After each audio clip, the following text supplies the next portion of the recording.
প্রদর্শনী স্থাপন এবং মাঠ দিবসের আগত উপজেলা কৃষি কর্মকর্তা জনাব আর্চনা বেগম।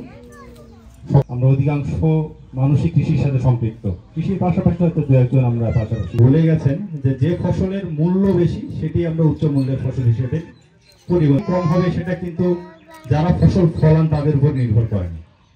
এটা আমি মনে করলাম যে ফসলের মূল্য অনেক বেশি। যেমন গত বছর যারা চাষ করেছিল 1 বিঘা জমিতে মোটামুটি 1 লক্ষ টাকার আলু বিক্রি করছে, ক্রেতা অটোমেটিক্যালি কমে দিচ্ছে।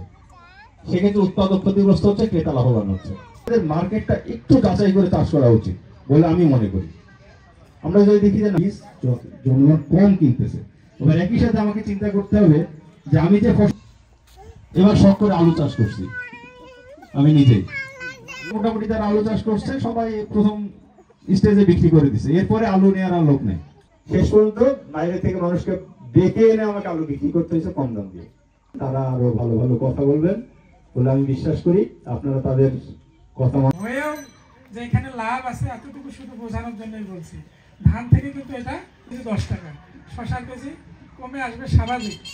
আপনার অন্যান্য সবজির দাম সবাই যে কাজ করতেছে আমি সেটা করবো এরকম না, ওখান থেকে বের হয়ে আসতে হবে। ওখান থেকে আলুর দামটা তুলনামূলকভাবে কম থাকার কারণে অন্যান্য সবজিরও কিন্তু দামটা ওইভাবে, কিন্তু আমার কৃষক ভাই এবং আমরা কৃষি বিভাগ আসলে খুবই